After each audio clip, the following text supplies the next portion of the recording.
quick update on the fish really. So you can see that dorsal fin seems to be the worst. So if you can just see, look, through the bowl, she's just ripped a scale there, look. So I might get one of these 300-gallon tanks from that Denbigh Koi.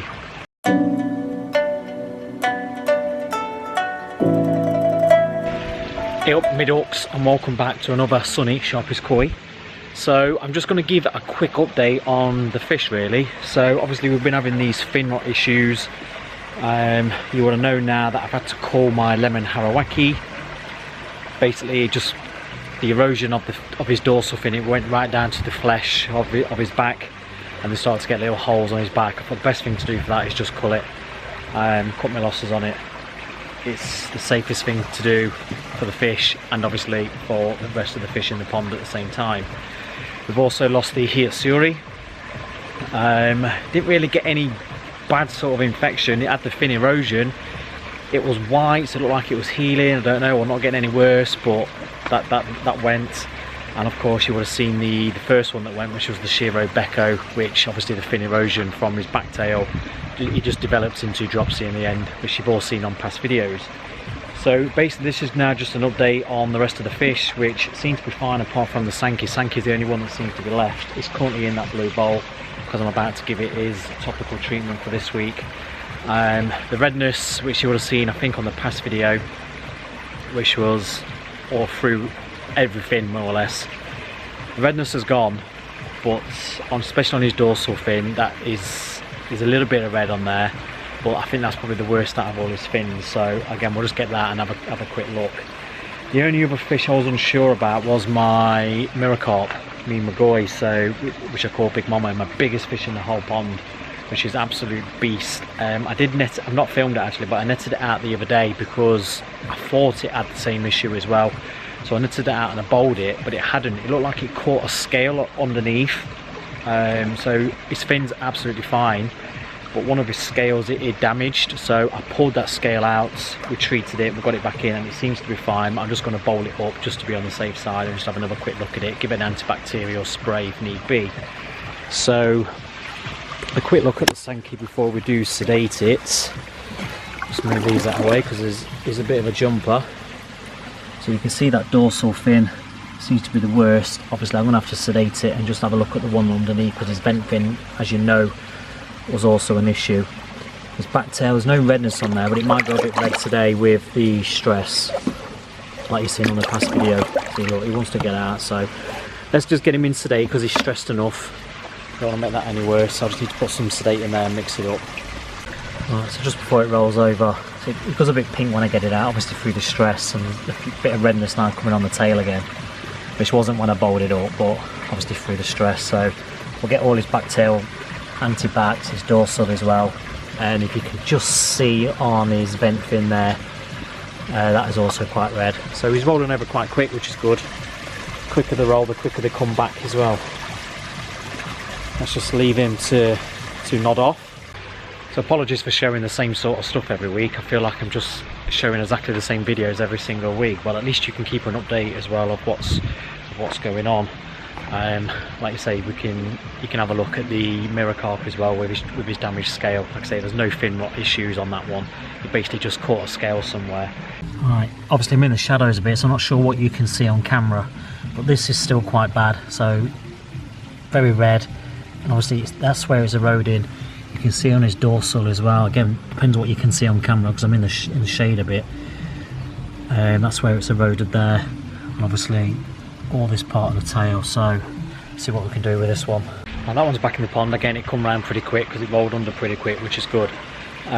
So you would have seen it's not really getting any worse. Is it getting any better? It's not as red as it was. So I think we are keeping on top of it. So fingers crossed that this one we can actually make it survive and not lose like we've done the others. If it did get worse and got to the flesh, then I'll have no issues but to cull it, and I will do it as well. But I am in the process. I'm not sure if I mentioned it on one of the last videos or not, because everyone's obviously telling me to quarantine the fish. Great in an ideal world, but I don't have any quarantine facilities. So how can I quarantine fish? So I do have a paddling pool, which I did use when we did the upgrade of the pond, so I could use that, but there's no flotation to go on it at the minute. So my father-in-law, again, if I didn't mention it on the video, if I did, sorry for repeating myself, but my father-in-law is closing down his pond. So hopefully I'm going to be buying his Easy Pod off him, which I can put either on the side of the paddling pool, but I'm also in the process of sorting a proper, like, because I wanted to get like a grow on tank anyway.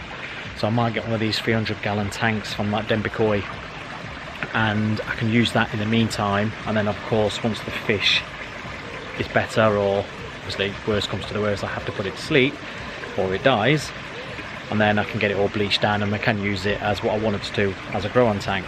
But at least it will come in handy as a hospital tank for now. So what I'm going to do, I'm just going to go and net the mirror carp out, and you can have a quick look at that as well. The size of her.